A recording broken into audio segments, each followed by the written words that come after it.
वैचारिक और साहित्यिक बातचीत होगी। पुणे लिट फेस्ट का आगाज आज से हुआ है। तस्वीर हम आपको सीधी जो दिखा रहे हैं ये पुणे के फर्ग्यूसन कॉलेज से, जहां पर बुक फेस्टिवल का आयोजन हो रहा है। पौराणिक कथाओं से लेकर लोक संस्कृति पर चर्चा होगी, गपशप होगी, अपने अपने विचार साझा करेंगे। और भारत एक्सप्रेस के सीएमडी श्री उपेंद्र राय जी भी इस फेस्टिवल में मौजूद हैं। पुणे फर्ग्यूसन कॉलेज पुणे में लिटरेचर फेस्टिवल का जो आयोजन हो रहा है इसकी आज शुरुआत हुई है।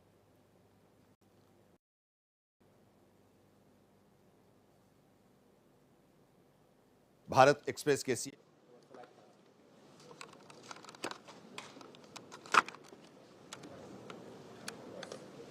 National book trust of India द्वारा आयोजित पुणे लिटरेचर फेस्टिवल और बुक फेस्टिवल, इसमें मैं सौभाग्यशाली हूं कि पिछली बार भी मुझे आने का मौका मिला और ऐसे ही मुझे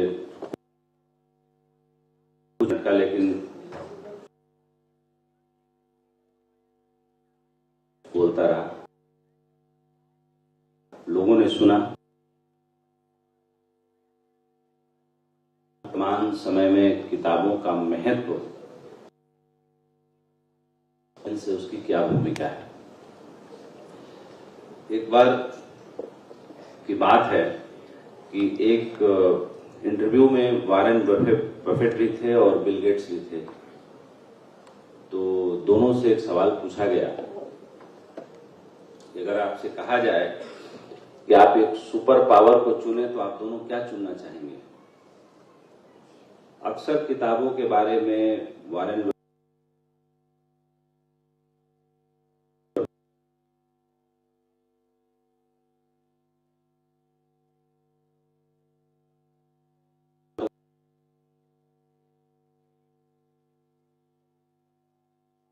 जल्दी से जल्दी किताब पढ़ किताब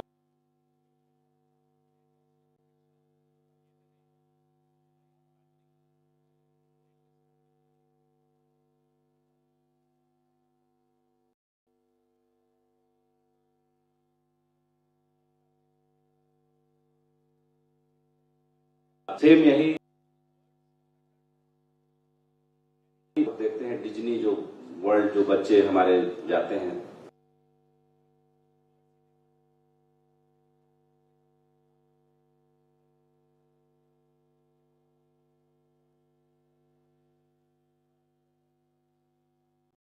किताबों के बारे में अगर आप बताना चाहें तो क्या बताएंगे। तो वर्ल्ड डिज्नी ने कहा कि किताबों के अंदर इतना गहरा खजाना छुपा हुआ है कि ट्रेजर आइलैंड के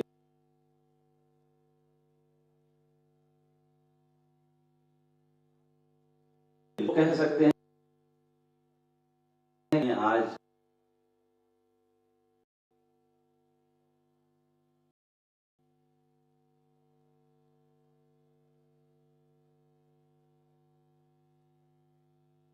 इन्होंने किताबों को पढ़ के तो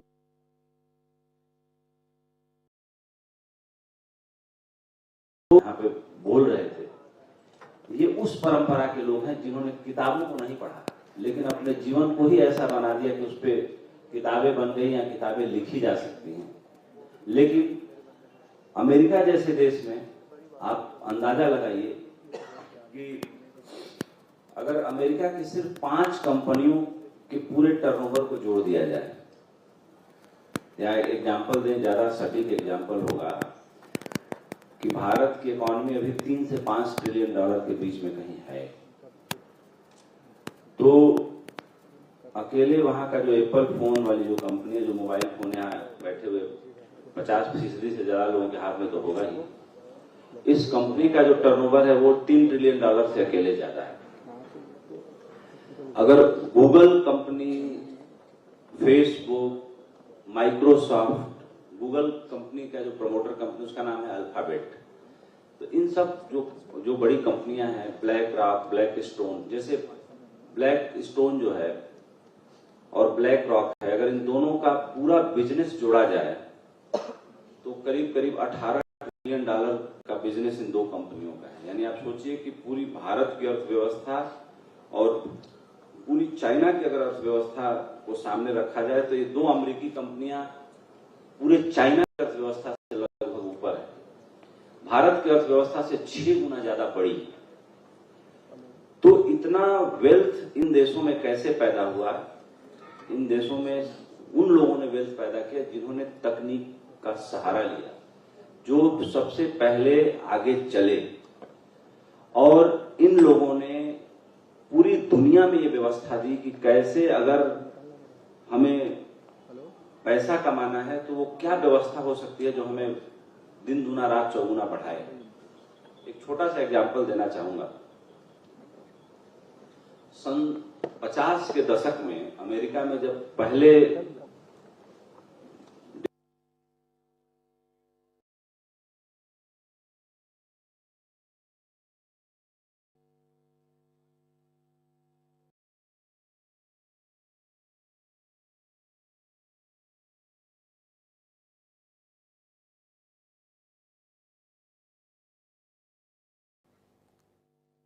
सीएमडी श्री उपेंद्र राय जी का संबोधन हो रहा है पुणे के लिटरेचर फेस्टिवल में, और इसका आज से आगाज हुआ है। पुणे बुक फेस्टिवल और पुणे के लिटरेचर फेस्टिवल जिसका जो 3 दिनों तक चलेगा, और आज से इसका आगाज हुआ है। उसका उद्घाटन समारोह में भारत एक्सप्रेस के सीएमडी श्री उपेंद्र राय जी भी हैं। देश और विदेश के साहित्यकार इसमें शामिल हो रहे हैं और अपनी अपनी बातें वो रखेंगे, अपने अपने विचार वो यहाँ साझा करेंगे। और इस वक्त भारत एक्सप्रेस के सीएमडी श्री उपेंद्र राय जी अपने विचार साझा कर रहे हैं साहित्य को लेकर, किताबों को लेकर। उनकी जो सोच रही है, जो उन्होंने पढ़ा है, जो देखा है, जो समझा है, उसके बारे में वो अपने संबोधन के जरिए लोगों से साझा कर रहे हैं। अंतर्राष्ट्रीय लेखकों और विशेषज्ञों के साथ यहाँ पर इन 3 दिनों के दौरान चर्चा होगी। पुणे के फर्ग्यूसन कॉलेज में इस लिटरेरी फेस्टिवल का आयोजन किया जा रहा है जो 3 दिनों तक चलेगा, और आज इसका पहला दिन, आज से इसका आगाज हुआ है। भारत एक्सप्रेस के सीएमडी श्री उपेंद्र राय जी इसमें शामिल हुए हैं और अपने विचार साझा कर रहे हैं। उनका इस वक्त वहाँ संबोधन चल रहा है और वो अपने अनुभवों को साझा कर रहे हैं, साहित्य से जुड़े जो उनके विचार रहे हैं, जो किताबें उन्होंने पढ़ी हैं, उन किताबों को पढ़ने के बाद जो उन्होंने अनुभव किया है, उसे आज इस लिटरेरी फेस्टिवल के मंच से लोगों के समक्ष साझा कर रहे हैं। इसमें उस अनुभव से गुजरना पड़ता है। तो अमेरिका की बात मैं इसलिए कर रहा हूं कि अमेरिका पूरी दुनिया में सर्वश्रेष्ठ देश है इस समय आर्थिक रूप से। तो दूसरी थ्योरी ये आई कि अगर पैसे को, उस टाइम में जो गल्फ कंट्रीज थी 60s में बहुत गरीब थी और खाने को मुहताज थे। आज सऊदी अरबिया कह सकते हैं कि बहुत अमीर है, ईरान के पास भी बहुत पैसा है, यूनाइटेड अरब इमिरेट्स यानी दुबई, अबू धाबी जाके देखिए तो ऐसे लगता है कि भारत में हम गांव में रह रहे हैं, ये लोग असली शहर में रह रहे हैं। तो ये जो चीजें बदली, इनको बदलने के पीछे किताबों का, लोगों के विचारों का, लोगों की कल्पनाओं का, उनकी कल्पनाशीलता का बड़ा गहरा योगदान है। तो सन 75 में अमेरिका में पहला एटीएम लगा और हमारे यहाँ मुझे याद है कि 2000 के आसपास या 99-98 के आसपास, अगर ठीक से, मैं 99 में बंबई ज्वाइन किया था। तो सहारा अखबार का ब्यूरो चीफ के पद पे, राष्ट्रीय सहारा तब टीवी नहीं था, अखबार था। तो मुझे याद है कि उस टाइम एटीएम लगने शुरू हुए थे 98 में। 99 में मैं आया था, तब गांवों में एटीएम नहीं होते थे, बनारस जैसे शहरों में भी एटीएम नहीं होते, तब महानगरों में एटीएम लगे थे। यानी आप सोचिए कि अमेरिका ने सन 75 में लोगों को ये बता दिया कि 24 घंटा पैसा जब दौड़ेगा तो पैसा पैसे को बटोर के ले आएगा। और उसके उलट क्या था गल्फ कंट्रीज में, मुस्लिम देशों में, कि वो पैसे पर ब्याज नहीं लेते। तो जब पैसे पर ब्याज वो नहीं लेते तो जाहिर सी बात है कि पैसा पैसे को नहीं बनाएगा, तो जो कैपिटल होगा वो कैपिटल भी खत्म हो जाएगा। लेकिन यही अमेरिकी और यूरोपीय कंट्री जब उन देशों में पहुंचे और वहां पे अपनी टेक्नोलॉजी से उन्होंने ऑयल एक्सप्लोरेशन शुरू किया, तो वहां की जो धारणा है वहां पे समझाया इन लोगों ने, यहाँ के प्रोफेसरों ने, यहाँ के बिजनेसमैनों ने, जो पढ़े लिखे लोग थे, कि व्यक्तिगत जीवन में ब्याज मत लो, चलेगा, लेकिन बिजनेस में तो ऐसा करना ही पड़ेगा, नहीं तो कौन फाइनेंशियल इंस्टीट्यूशन आएगा। ये जो तेल तुम्हारे जमीन के नीचे छुपा हुआ है, इस तेल को निकालने के लिए कौन बिलियनों डॉलर लगाएगा और क्यों लगाएगा। अंततः कहा जाता है ना कि दो प्रेशर जो होता है जीवन में वो बड़ा काम करता है, एक परिवार का प्रेशर और दूसरा बाजार का प्रेशर और तीसरा समाज का भी प्रेशर होता है, और अब एक पीयर प्रेशर भी आ गया है, वो भी बड़ा काम करता है। तो कहने का मतलब ये है कि गल्फ कंट्रीज के उन लोगों को जो बहुत गहरे रूप से अपने धर्म से जुड़े हुए थे और अपने कुछ दिनचर्या में जिन चीजों का पालन करते थे, उन्होंने अपने नियम को बदला और उनके यहाँ समृद्धि आनी शुरू हुई। आज आप लोगों से एक बात बता दूं, मैं भी गांव में पला बढ़ा लड़का हूं, 16 साल की उम्र तक मैंने शहर भी नहीं देखा। जिंदगी में पहली बार मैं किसी शहर गया तो मेरा बड़ा भाई मुझे कलकत्ता ले गया 7 दिन के लिए, मैं 8वीं क्लास में था, तो ये 93 की बात है। और उसके बाद मैं लौट के आया तो दूसरी बार मैं बनारस में नहीं गया था, जबकि गाजीपुर का हूं, बगल का ही शहर बनारस है। आप लोगों से ये बताना चाहता हूं कि एक धारणा ने ये भारत का बड़ा नुकसान किया, इतना गहरा नुकसान किया जितना नुकसान इस पृथ्वी पर शायद महाभारत के युद्ध ने भी नहीं किया होगा। और वो ये धारणा है जो हम नकारते हैं कि रुपया, पैसा, संसार सब मोह माया है, कुछ नहीं है। मेरा ये मानना है कि ऐसा बिल्कुल नहीं है, मोह माया है। अगर मोह माया ही होता तो हम $3 ट्रिलियन की इकोनॉमी से $5 ट्रिलियन के लिए इतना जोर क्यों लगा रहे होते। अगर मोह माया ही होता तो हमारे मन में अपने कार्यस्थल पर ये कंपटीशन क्यों होता कि भाई हमारा भी इंक्रीमेंट हो जाए, हमारा भी प्रमोशन हो जाए। यानी कि ऐसा कुछ भी मोह माया नहीं। और इस धारणा ने हमें बिना संतुष्ट हुए संतुष्ट होने का जो एक कैमोफ्लेज दिया हमारे मन के अंदर, कि हम मन के अंदर पाना तो सब कुछ चाहते हैं, लेकिन इस धारणा के कारण अपनी भावनाओं को दबाना चाहते हैं। हम अपने मन को खोल के जीना नहीं चाहते। आज भारत उन कुछ चुने हुए देशों में से है जिसके ऊपर बहुत कर्जा है। आज हम महाराष्ट्र राज्य में हैं, लेकिन महाराष्ट्र राज्य का खजाना खाली है। इसी तरह से कमोबेश हमारे देश के बहुत सारे राज्य हैं जिनका एक्सपेंडिचर बहुत ज्यादा है और इनकम बहुत कम है। तो जो इस धारणा ने नुकसान किया, इस धारणा के कारण हम अपनी उन ऊंचाइयों को प्राप्त नहीं कर पाए जो हम कर सकते थे। कभी हम विश्व गुरु थे, कभी हमारे यहाँ से ज्ञान की धारा बही। आज भी कह सकते हैं कि हमारे वेदों में, पुराणों में जो सूत्र हैं, उस पर यूरोप में, जर्मनी में, रसिया में 1300 यूनिवर्सिटी तो केवल जर्मनी में। सबसे ज्यादा गहरा प्रयोग हमारे वेदों, शास्त्रों और संस्कृत के सूत्रों पर अगर किसी ने किया, वो रसिया ने किया। लेकिन हमारे यहाँ ये परंपरा खो गई। हमारे यहाँ ज्ञान की वो गहरी धारा बहनी खो गई। क्यों खो गई? क्योंकि हमने मान लिया कि हम गुरु हैं ही। लेकिन जो गुरु नहीं थे वो इस दौरान कितने आगे निकल गए उसका हमें अंदाजा ही नहीं लगा। अल्लामा इकबाल ने लिखा कि कुछ बात है कि हस्ती मिटती नहीं हमारी, सदियों रहा है दुश्मन दौरे जहां हमारा। बिल्कुल, दौरे जहां सदियों से हमारा दुश्मन रहा। लेकिन आज स्थिति ऐसी है कि अगर हमारा पड़ोसी देश चाइना हमसे लड़ाई करे, चाहे हम जितना भाषणों में अच्छी अच्छी बातें कर लें। सन 62 की लड़ाई हुई, हमारे यहाँ कवियों ने लिखा कि सोते शेर को मत जगाओ, सोता शेर जगेगा तो ये कर देगा, वो कर देगा। और 68,000 वर्ग किलोमीटर जमीन चाइना ने हमारा कब्जा कर लिया। तब भी शेर सोता ही रहा। कवियों की गीत सुन के शेर नहीं जगा। कहने का मतलब यह है कि हम झूठे दिलासाओं में बहुत गहरे में जीते रहते हैं। हम गंगा को माता मानते हैं, लेकिन हमने गंगा की वो दुर्दशा कर दी। हम यमुना को माता मानते हैं, लेकिन हमने यमुना की वो दुर्दशा कर दी। हम बंबई में मीठी नदी के बारे में जानते हैं, लेकिन मीठी नदी को हमने सुखा दिया, हमने मार डाला अपनी प्रकृति को। लेकिन जरा अंग्रेजों से जाके पूछे, वो कोई माता नहीं मानते अपनी नदियों को। लेकिन उनकी नदियों को जाके देखिए, न्यूयॉर्क की हडसन को जाके देखिए, कुछ हिस्सों में उसका पानी गिलास में भर के पी सकते हैं, कुछ हिस्सों में नहीं पी सकते। गंगा के गंगोत्री हरिद्वार के बाद कह सकते हैं कि ऋषिकेश के बाद आप पानी पीजिए, सर्दियां बीमार हो जाएंगे। तो ज्ञान की जो धारा थी, जो चीजें थी हमारे यहाँ, वो धीरे धीरे हमारे इसी व्यवहार के कारण कि हम मानते तो माता हैं, लेकिन माता बूढ़ी हो गई तो वृद्धाश्रम में जाकर छोड़ आएंगे। क्यों? क्योंकि हमारे आत्मा से उपजा हुआ ज्ञान कभी उपजा करता था, लेकिन अब ज्ञान हमारी आत्मा से नहीं उपजता। अब हमें सिर्फ इतना सिखाया गया है कि किताब वही जरूरी जो तुम्हें रोजगार और पैसा दे, किताब वही जरूरी है जो तुम्हें समाज में थोड़ा सा इज्जत दिला दे। जो हमारी आत्मिक ऊंचाई थी, जो हम विश्व गुरु थे, वो कब के खो चुके हैं उस स्टेटस को।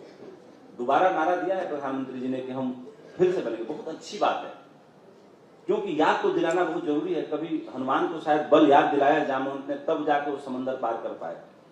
उनके अंदर कला थी समंदर पार करने की, लेकिन जब तक उनको ऋषि का श्राप था तो किसी ने याद दिलाया कि जब इनको याद दिलाया जाएगा तो काम कर लेंगे।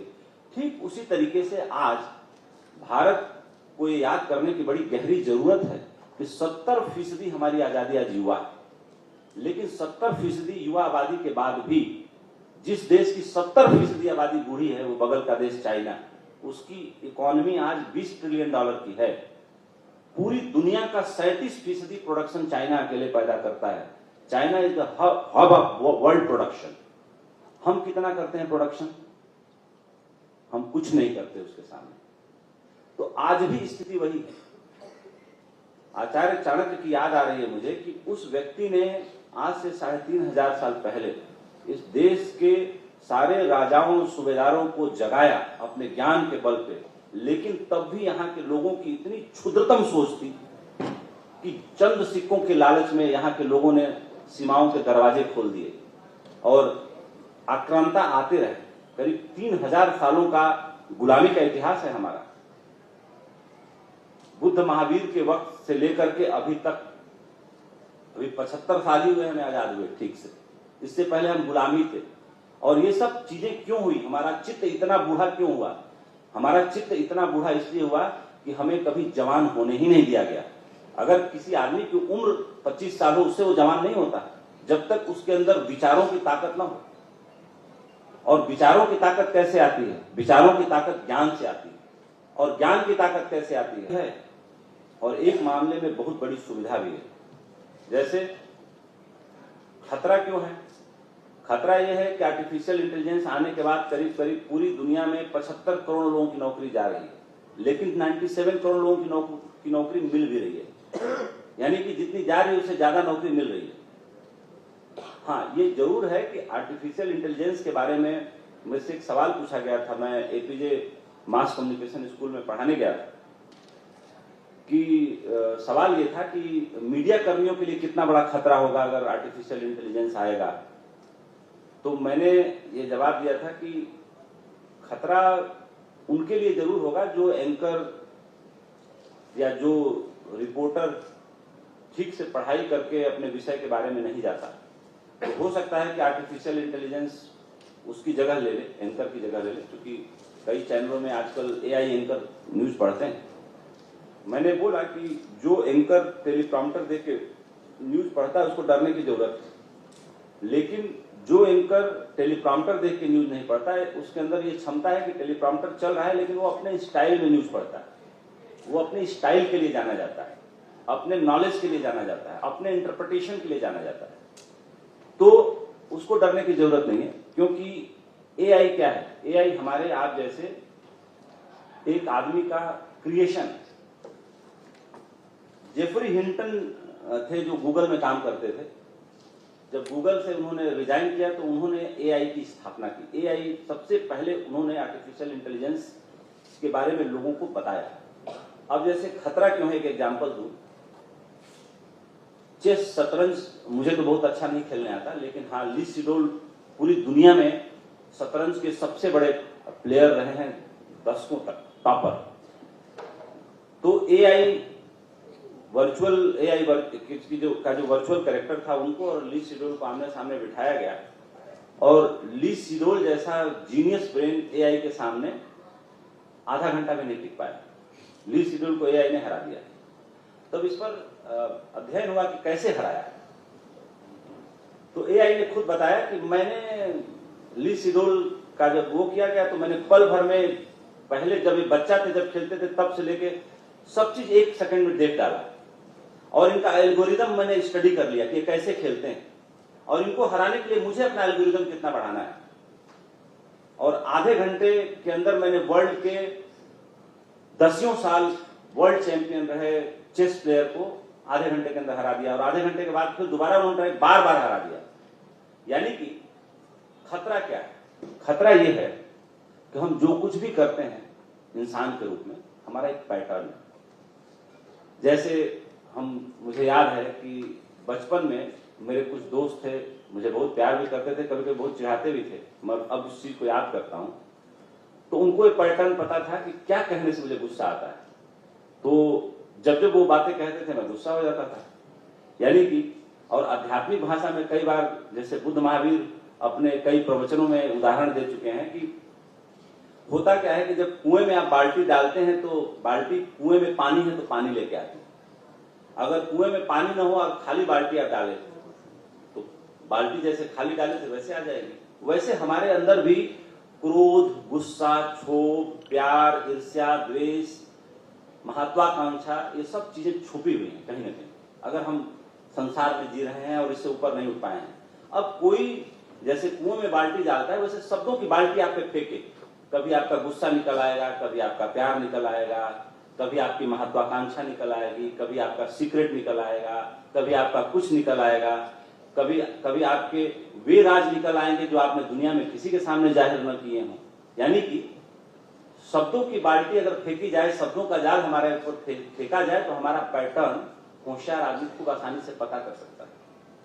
और आर्टिफिशियल इंटेलिजेंस तो इतना तेज है कि वो हमारे पैटर्न को, जब से जो कुछ भी डिजिटल फुटप्रिंट आपका अवेलेबल है पूरी दुनिया में, कहीं भी किसी कोने में, उस डिजिटल फुटप्रिंट को वो तुरंत तमाम जो इंटरनेट के ग्रिड्स हैं, जो समंदर के जरिए बिछी हुई बड़े बड़े केबल्स हैं जो पूरी दुनिया के ग्रिड को जोड़ते हैं, उनके जरिए वो पल भर में सब कुछ पता कर लेता है।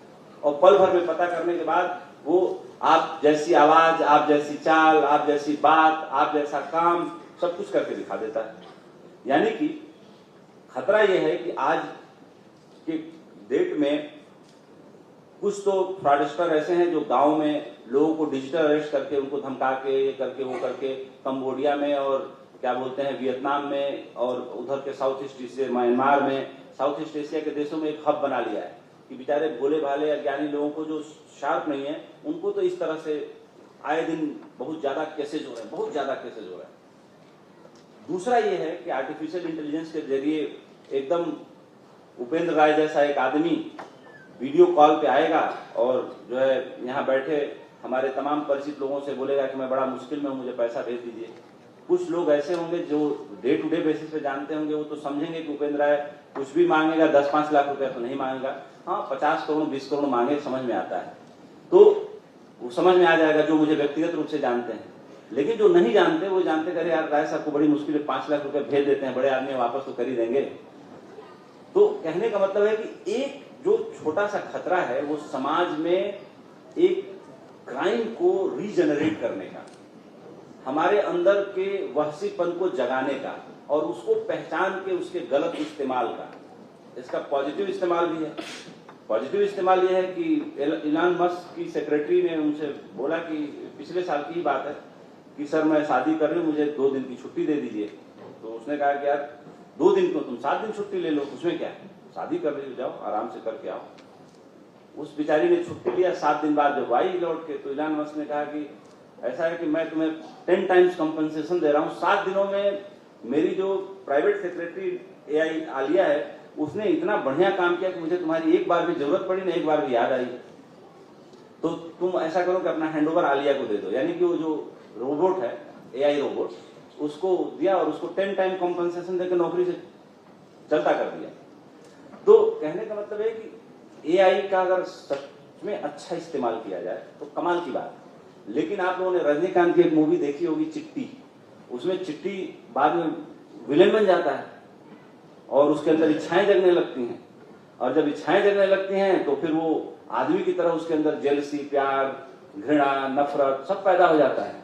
तो अगर एआई रोबोट अगर चिट्ठी हो जाए तो समाज के लिए बड़ा खतरनाक है। लेकिन जो पहले वाला चिट्ठी है, जो मूवी शुरू होती है और जब उसके बाद वो अच्छे अच्छे काम करता है, गुंडों की पिटाई भी करता है, वो जो है लड़की की इज्जत भी बचाता है, तमाम ऐसे काम करता है, मच्छर को भी पकड़ के ले आ जाता है, मलेरिया वाले मच्छर की पहचान भी करके ले आ देता है, किसी मच्छर ने काटा था और वो पता चलता है कि मलेरिया वाला मच्छर है, तो मलेरिया से इलाज हो जाता है। यानी इस तरह से भी हम इस्तेमाल कर सकते हैं एआई का, आर्टिफिशियल इंटेलिजेंस का। लेकिन किताबों की दुनिया में एक बात और भी है, अभी जो हाल में किताबों पर बहुत रिसर्च हुआ, आप लोगों को एक बात और बता दें, मैं बहुत इस बारे में सोचता हूँ, भारत दुनिया के उन चुने हुए देशों में है जहाँ सबसे कम किताबें पढ़ी जाती हैं, यहाँ ज्यादा किताबें नहीं पढ़ी जाती। अमेरिका में, यूरोप में सबसे ज्यादा किताबें पढ़ी जाती हैं, जापान में सबसे ज्यादा किताबें पढ़ी जाती हैं। लेकिन भारत है जो कुछ सूची है देशों की, उनमें कम किताब पढ़े जाने वाले देशों की सूची है। मनोवैज्ञानिक ये कहते हैं कि अगर आप अपना तनाव कम करना चाहते हैं तो अगर 20 मिनट आप केवल कोई किताब पढ़ लीजिए जो आपको पसंद हो, जो सब विषय आपको भाता हो, तो आपका 68% तनाव कम हो जाएगा। यानी जितना किसी पार्क में आप जाकर दौड़कर, भागकर, ये करके आते हैं, तो उतना तनाव, उतना स्ट्रेस और उतना गुड हार्मोन आपके अंदर जो डोपामाइन जिसको बोलते हैं, वो 20 मिनट की रीडिंग में आपको मिल जाता है।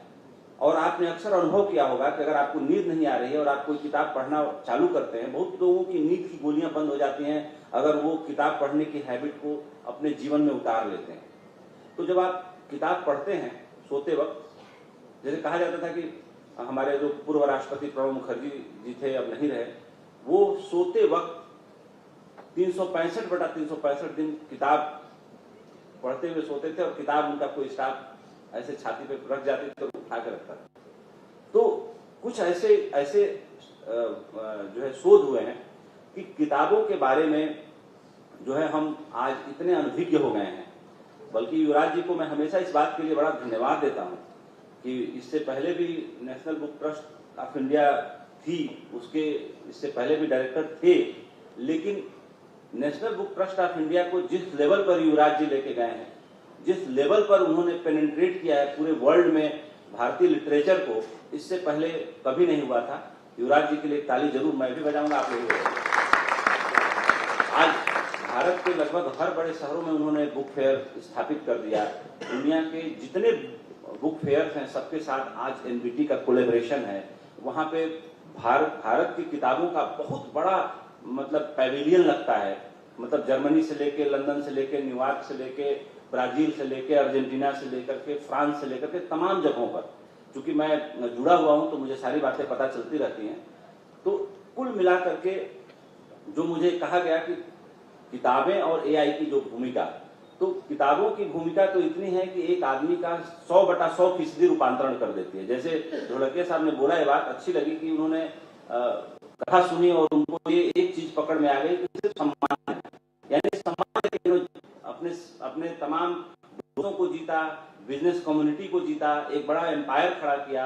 और आज ये मानते हैं कि मेरे लाइफ में यही एक सबसे बड़ा संयोग है कि जो व्यास डोंगरे जी, चाहे रामकृष्ण डोंगरे जी, जो उस परिवार के जो कथा कहने वाले लोग थे, कथा कहीं से भी मिले, सत्संग कहीं से भी मिले।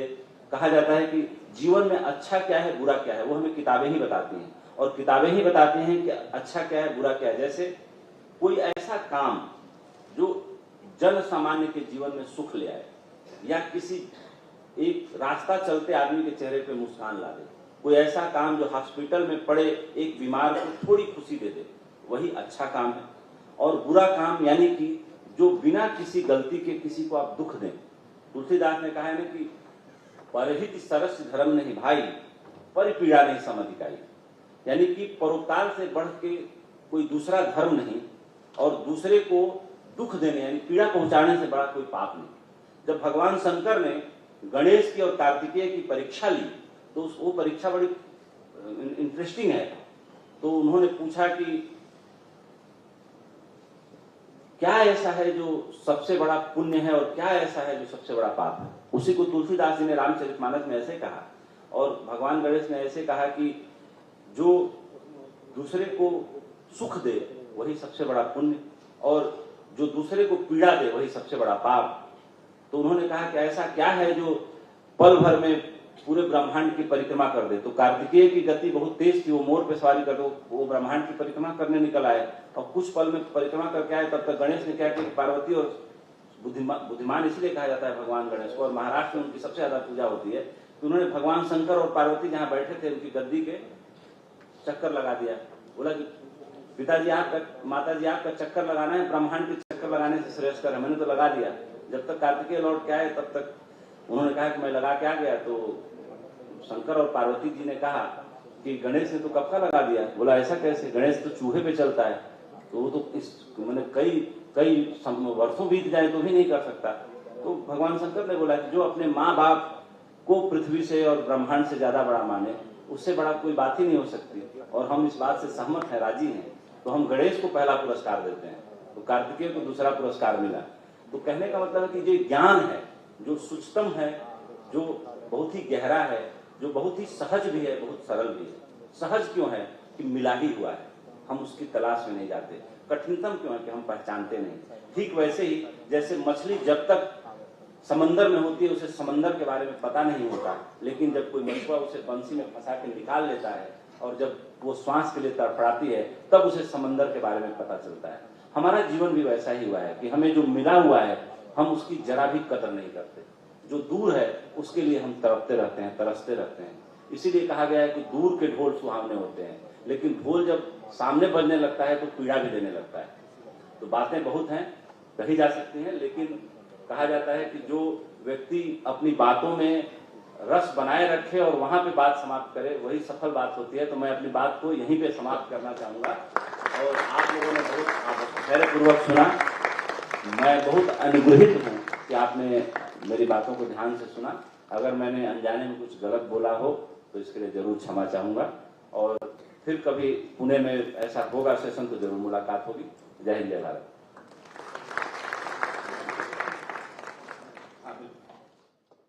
कुछ क्वेश्चन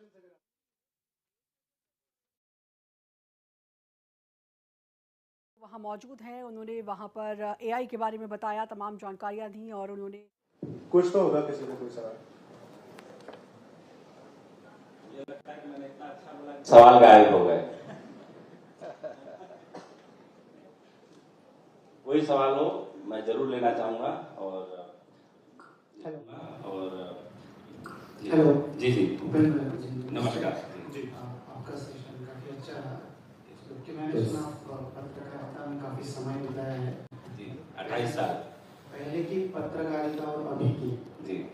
क्या आपको लगता है कि ये काफ़ी इस ज़माने में सटीक और बेबाक रियल में है, और अंदर की बातें रियल में बाहर आती है या नहीं आ पाती? बहुत अच्छा सवाल, और मैं इसका बहुत अच्छे से जवाब देना भी चाहूँगा। दो बातें। देखिए, जब देश आज़ाद हो रहा था तब पत्रकारिता एक मिशन से जुड़ी हुई। तब महात्मा गांधी समेत और गरम दल नरम दल यानी क्रांतिकारियों ने जो अखबार निकाले उनका भी एक मकसद था, एक मोटो था। महात्मा गांधी जी ने जो अखबार निकाला उसका भी एक मकसद था, जो कांग्रेस पार्टी जिसको चला रही है। लेकिन उस मकसद के साथ जब वो आज़ादी हमें मिली और देश आज़ाद हुआ तो क्या हुआ कि पहले तो ये जानिए कि कार्यपालिका, न्यायपालिका और विधायिका और प्रेस, ये प्रेस सब आया कहाँ से, इसके बारे में मैं बताना चाहूँगा। 1787 में एडमंड बर्ग थे, पार्लियामेंटेरियन थे हाउस ऑफ कॉमन्स में। तो उन्होंने एक अपने भाषण में सबसे पहले ये प्रस्ताव रखा कि कार्यपालिका, न्यायपालिका, विधायिका, ये तीन तो हैं, लेकिन ये तीनों निरंकुश हैं। ये तीनों क्या करती हैं, जितना जनता को चाहती हैं उतना बताती हैं, नहीं चाहती तो नहीं बताती। इन तीनों के ऊपर आंख रखने के लिए एक ऐसी व्यवस्था क्यों न बनाई जाए और उसको क्यों न लेजिटिमेट किया जाए। तो एडमंड बर्ग पार्लियामेंटेरियन तो थे, ये बहुत गहरे बड़े विचारक भी थे, आप लोग गूगल में पढ़िएगा। तो एडमंड बर्ग ने ये प्रस्ताव रखा और इस प्रस्ताव को करतल ध्वनि से यानी तालियां बजाकर सबने स्वागत किया और प्रेस की स्थापना हुई। यानी कि प्रेस की स्थापना पहले भी थी, ऐसा नहीं था कि प्रेस नहीं था। 16वीं शताब्दी में पेपर बनने लगे थे, उससे पहले उसके बाद जो है अखबार छपते थे छिटपुट ऐसे, लेकिन इसकी मान्यता नहीं थी, सरकारों द्वारा ये रिकॉग्नाइज नहीं था। 1787 में पहली बार ब्रिटेन ने अपने देश में इसको रिकॉग्नाइज किया। ब्रिटेन का साम्राज्य पूरी दुनिया में फैला हुआ था। इसका एक फायदा मिला कि ब्रिटेन के रिकॉग्नाइज करते ही पूरी दुनिया ने प्रेस को रिकॉग्नाइज कर लिया, और कार्यपालिका, न्यायपालिका, विधायिका के बाद एक चौथा खंभा बन गया लोकतंत्र का, प्रेस। तो पहले की जो पत्रकारिता थी उसमें थोड़ी ऑनेस्टी जरूर थी, बाजार कम था, बिजनेस कम था, लेकिन आज की जो पत्रकारिता है वो शुद्ध रूप से एक बिजनेस है, और जो बिजनेस के ग्रामर को, पैरामीटर को नहीं समझता, उसको अपना पब्लिकेशन, अपना चैनल बंद करना पड़ता है।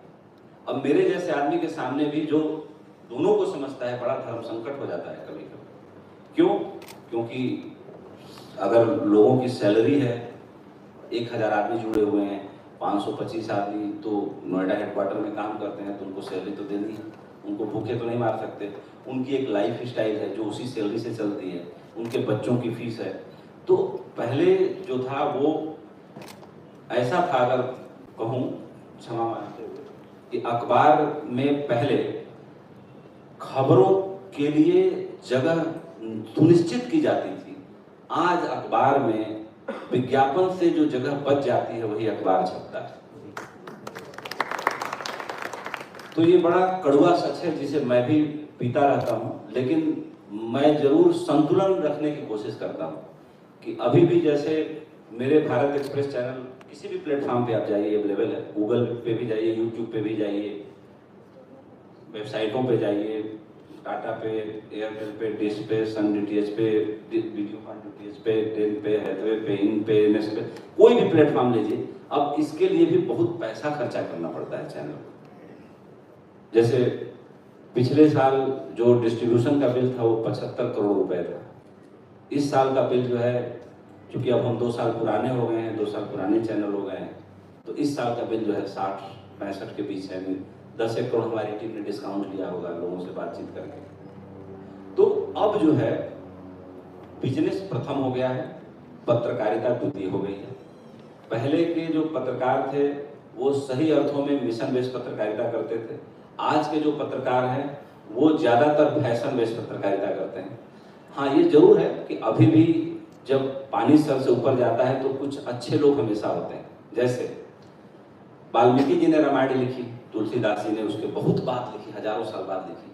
तो वाल्मीकि जी के रामायण में भी चोरों का, डाकुओं का जिक्र है।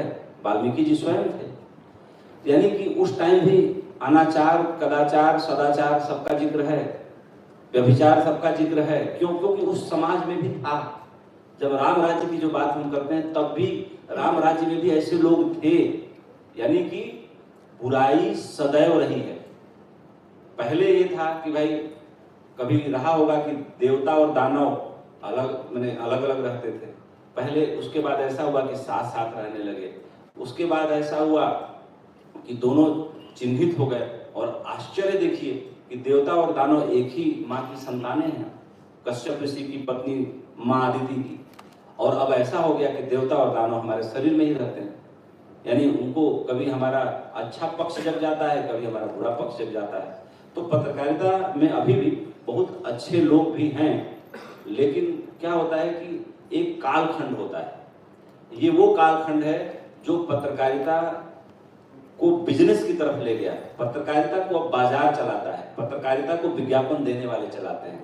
कभी कालखंड ऐसा था कि बिजनेसमैन भी पत्रकारों के कहे को मान करके अपना बिजनेस चलाते थे, विचारकों के विचार को मान करके अपना बिजनेस चलाते थे।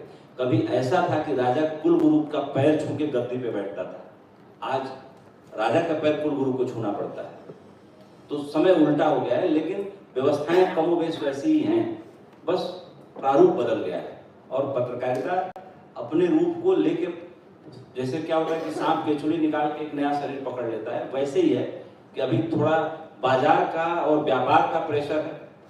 लेकिन मुझे लगता है कि जब ये भारत की सोसाइटी अमेरिका की तरफ मैच्योर होगी तो यहाँ भी wall street journal, Washington post को किसी राष्ट्रपति किसी प्रधानमंत्री को के खिलाफ खबर छापने में और उसके खिलाफ आंदोलन चलाने में कोई डर नहीं लगेगा। लेकिन आज ये है कि इतने लोग जुड़े हुए हैं इस पेशे से कि उनकी रोजी रोटी बचाने के लिए मीडिया मालिक भी सोचता है कि चलिए कम से कम एक ही रास्ता है, इधर जबरदस्ती नहीं जाना है, तो 99 रास्ते तो बचे हैं, उधर पत्रकारिता कर लेते हैं। तो अभी थोड़ा सा तो कह सकते हैं कि बाजार हावी है। ठीक, एक और क्वेश्चन है सर। मेरा नाम मिस्टर अहमद जी। और मैं ये पूछना चाहता हूँ कि चाइना की जैसे इकोनॉमी अभी $20 ट्रिलियन पे है जी, तो अपना 10 या 20 तक कब तक आ जाएगा और उसमें किस बात पर फोकस होना चाहिए, कौन सी बात पे प्रोडक्शन होना चाहिए जैसे कि अपन ये हासिल कर सके? बहुत बढ़िया सवाल आपने पूछा। देखिए, कोई भी दुनिया की अर्थव्यवस्था कब ग्रो करती है, जैसे थोड़ा सा मैं पीछे ले जाऊं, जब आदमी ने आग का आविष्कार नहीं किया था, जब मैं पूरे युग को 6 हिस्सों में बांट देता हूं तो उससे आपको बहुत समझने में सरलता मिलेगी। पहला क्या था कि गैदरर्स और हंटर्स का युग था, यानी कि हम कीड़े मकोड़ों के बाद सबसे निरीह और कमजोर प्राणी थे इस पृथ्वी पर। सूर्योदय होने के बाद हम निकलते थे, हमारा प्रवास अपनी जान बचाने के लिए पेड़ों पे होता था और सूर्यास्त होने से पहले ही हम छुप जाते थे। हम सबसे कमजोर लोग थे। उसके बाद एक घटना घटी कि आदमी ने आग का आविष्कार किया और फिर आदमी के हाथ में पहली बार ताकत आई।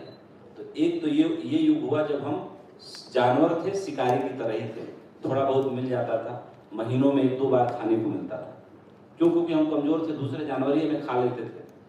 तो एक तो वो युग था गैदरर्स हंटर्स। दूसरा युग आया जब आग का आविष्कार हुआ। आग के आविष्कार के बाद हमें करीब करीब 1 लाख साल लगा खेती का आविष्कार करने में।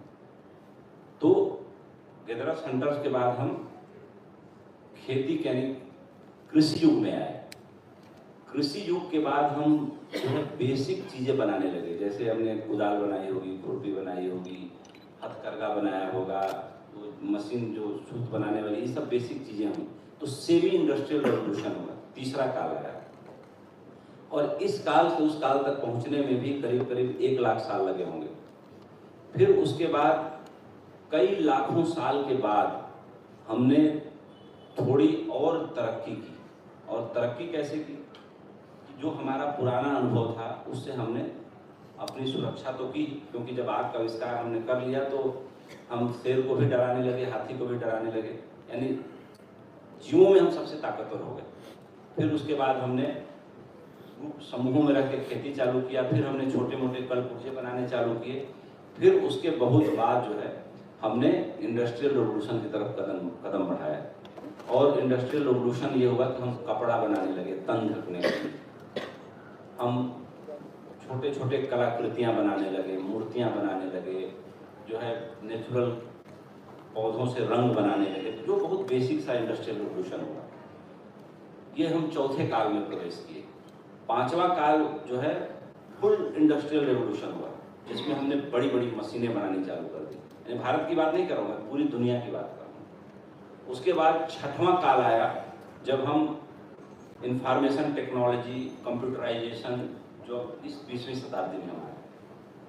अब उसके बाद इसी शताब्दी में एक और मैं कह सकता हूँ कि अच्छी चीज़ हुई, जिसको आज के डेट में स्टार्टअप कहते हैं। और स्टार्टअप है क्या? स्टार्टअप वही देश ज़्यादा अच्छा कर पाते हैं, जैसे अमेरिका स्टार्टअप में नंबर 1 है, अमेरिकी कंपनियां वर्ल्ड में नंबर 1 है। क्यों है? क्योंकि जैसे मान लीजिए यहाँ पर 50 चीज़ें रख दिया जाए और कोई अच्छा पाक शास्त्री होगा तो उनको जोड़ के नए नए डिश बना देगा। ठीक वैसे ही कि दुनिया में हर सेक्टर में इतना डेवलपमेंट हो चुका है कि अब कोई बुद्धिमान व्यक्ति क्या करेगा कि उसमें 4 चीज़ें उठा करके एक नई चीज़ बना देगा। तो ये जो 7वां युग मैं कह रहा हूँ, 6 युग में तो लिखा पढ़ा गया है, मतलब कोई नई बात मैं नहीं बता रहा हूँ, मैंने पढ़ा है, मैं आपको बता रहा हूँ। लेकिन ये 7वां जो मैं मानता हूँ कि स्टार्टअप भी है 7वां युग। जैसे एक और एग्जाम्पल बता दूँ कि आपने पूछा, उस पर मैं आ रहा हूँ कि जैसे सन 75 में हमारे यहाँ अनाज के पैकेट बाजारों में बिकने लगे, उस पर फोटो होता था कि ये गेहूं का ऐसा बीज होगा, टमाटर इसमें ऐसा दिखेगा, इतना बड़ा दिखेगा। तो 1975 में इसी पुणे में आचार्य रजनीश ने, ओशो ने एक प्रवचन दिया था जो मैंने सुना कि उन्होंने बोला कि आने वाले दिनों में जैसे ये बीज बिक रहे हैं दुकानों में, जिस पे लिखा हुआ कि टमाटर, लौकी, बैगन, तोरी कितना बड़ा होगा, कैसा होगा, बच्चों की फोटो लगी हुई जो बोतल या कोई पैकेट बनेगा जो बिकेगा, जिस पे ये लिखा होगा कि ये बच्चा 70 साल तक जिएगा, इस बच्चे की आंखें नीली होंगी कि भूरी होंगी, इस बच्चे को सर्दियां कोई ये 10 बीमारियां नहीं हो पाएंगी और ये बच्चा मिनिमम 70 से 80 साल तक जिएगा ही। अब देखिए उस रहस्यदर्शी आदमी की सन 75 में दिया गया प्रवचन इसी पुणे शहर में, आज हम बैठे हुए हैं ठीक 50 साल बाद, और 50 साल बाद ऐसा संभव हो गया जीन थेरेपी के जरिए कि अगर माँ के गर्भ में पता चला कि बच्चे के दिल में छेद है तो उसको ठीक किया जा सकता है। अगर पता चले कि पूरे खानदान में सबको किसी न किसी को कैंसर होता है, उसको ठीक किया जा सकता है। अगर आप चाहते हैं कि मेरे बच्चे का कलर गोरा हो तो बच्चे का कलर गोरा किया जा सकता है। आप चाहते हैं कि बच्चे की आंखें ब्लू हो, नीली हो तो नीली होंगी। आप चाहते हैं कि ये बच्चा 80 साल से पहले नहीं मरेगा और ये 50 बड़ी बीमारियां इसको नहीं होनी चाहिए तो नहीं होंगी। ये टेक्नोलॉजी आ चुकी है इस दुनिया में। पहले हम लोग जब पैदा हुए 80s में, 1982 का मेरा जन्म है, तो उस टाइम भी बच्चा पैदा होता था तो उसको पीलिया टेटनस तो हो ही जाता था, उसके जीवन की सारी सेफ्ट एनर्जी खत्म हो जाती थी, वो दिनहीन टाइप का होता था। लेकिन अब जो बच्चा माँ कंसीव करती है, मैंने कंसीव के दिन से लेके पैदा होने के दिन तक उसकी पूरी एनर्जी बची रहती है, उसको कोई बीमारी नहीं होती, एकदम हेल्दी ताजा बच्चा पैदा होता है। उसके अंदर का जो IQ लेवल होता है, जो उसका जो ब्रिलियंस होता है वो कमाल का होता है। पहले ऐसा नहीं होता था, पहले बच्चे बीमारी पैदा होते थे। अब आपकी बात की क्यों, अगर 70% आबादी युवा है इस भारत देश की, अगर भारत सरकार और सारी प्रदेश सरकारें एक संकल्प ले ले कि हमें जैसे भी हो दुनिया में पूंजी जुटा करके अपने को इंडस्ट्रियल हब बनाना है, प्रोडक्शन का हब बनाना है। चाइना सिर्फ एक कारण से आगे है, क्यों? क्योंकि वो सस्ते दरों पर पूरी दुनिया के लिए सामान बना देता है। जैसे कि एग्जाम्पल दूं, मैं नाम लूंगा तो अच्छा नहीं होगा, बहुत सारी कंपनियां हैं बम्बई शहर में, दिल्ली शहर में, जो क्या करती हैं कि जिस बाल्टी की, जिस मग्गे की लागत 2-5 रुपए आती है, जिस बाल्टी की लागत प्लास्टिक की जो अपने बाथरूमों में रखते हैं 10 रुपए 20 रुपए आती है, यहाँ की कंपनियां थोक में चाइना से सामान मंगवाती हैं, थोक में, और हमारे आप जैसे लोगों को 2-2 हज़ार रुपए में बेच देती हैं। तो एक बार कहीं मैं पढ़ाने गया था बच्चों को, तो मैंने बोला, मैंने कहा देखो बच्चों, मैं कोई चाइना की तारीफ नहीं कर रहा हूँ, हर आदमी से अच्छी बातें सीख लेनी चाहिए, हर देश से अच्छी चीज, अच्छी टेक्नोलॉजी ले लेनी चाहिए। चाइना को मैं ज़्यादा नेशनलिस्टिक मानता हूँ इन अर्थों में कि वो अपने देश की ज़रूरत तो पूरा कर ही रहा है, दुनिया के 37% जो ज़रूरत है उसको भी पूरा कर रहा है, और हमारे यहाँ के कुछ लालची व्यापारी 10 रुपए 20 रुपए की लागत वाली बाल्टी को हमारे यहाँ के ही, हमारे आप जैसे गरीब लोगों को 2-2 हज़ार रुपए में टिका रहे हैं। ये देशभक्ति है या वो देशभक्ति है? मुझे लगता है कि अपनी जरूरत पूरा करके दूसरों की भी जरूरत पूरा कर देना, ये ज्यादा अच्छा काम है, इससे समाज का ज्यादा भला होता है। लेकिन हमारे देश के लोग वहां से ले आते हैं, लेबल चिपकाते हैं और हम इनको ज्यादा महंगे दामों में बेच देते हैं। तो हमारे यहाँ के जो बिजनेसमैन वो ज्यादा देशभक्त नहीं है, वो थोड़ा सा उसमें डाकू है, कहीं ना कहीं थोड़ा उनके अंदर डाकू है। अगर 20-25 रुपए लागत है उस बाल्टी की, उसको जो है 2000 की जगह वो 1500 में बेचते या 800 में बेचते, तो मुझे लगता है ज्यादा ठीक। ये एग्जाम्पल दे रहा हूँ, मैं किसी कंपनी का नाम नहीं लूँगा, वो मेरे मुंह से लेना ठीक नहीं है, क्योंकि उस पर केस मुकदमा होगा, फिर मुझे साबित करना पड़ेगा, तो वो उस दिशा में मैं जाना नहीं चाहता। लेकिन इतनी बातें आप लोग भी समझते हैं। ठीक, thank you so much sir. Sir we are running short of time, अगले सेशन के लिए सारे स्पीकर्स वेट कर रहे हैं, लेट हो रहा है, प्लीज बहुत बहुत शुक्रिया, बहुत बहुत धन्यवाद। जय हिंद, जय भारत। मैं से अनुरोध करता हूँ कि वो हमारे आज के गेस्ट स्पीकर का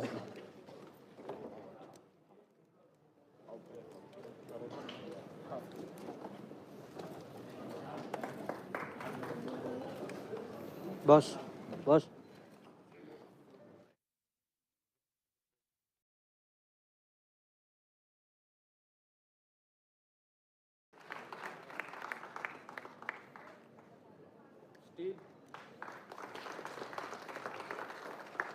सीधा प्रसारण आप सुन रहे थे भारत एक्सप्रेस के सीएमडी उपेंद्र राय, जिन्होंने अपने अनुभव वहां से साझा किए और कई अहम जानकारियां उन्होंने दी। इससे पहले उन्होंने एआई के बारे में बताया, मीडिया के बारे में बताया, मीडिया के अपने अनुभवों के बारे में उन्होंने बताया, साथ ही राष्ट्रभक्ति के बारे में भी उन्होंने यहाँ पर बात की है। तस्वीरों में आप देख सकते हैं, सम्मानित किया गया, एक छोटा सा सेशन और होना है।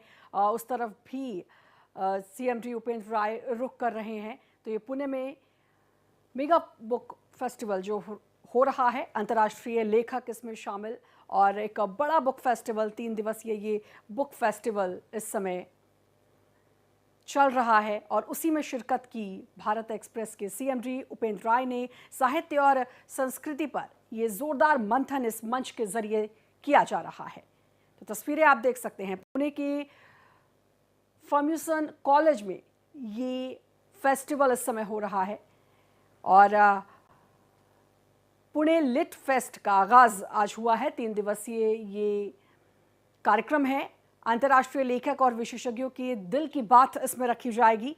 तस्वीरें आप देख सकते हैं, भारत एक्सप्रेस के सीएमडी उपेंद्र राय यहां पहुंचे, अपने अनुभव साझा किए।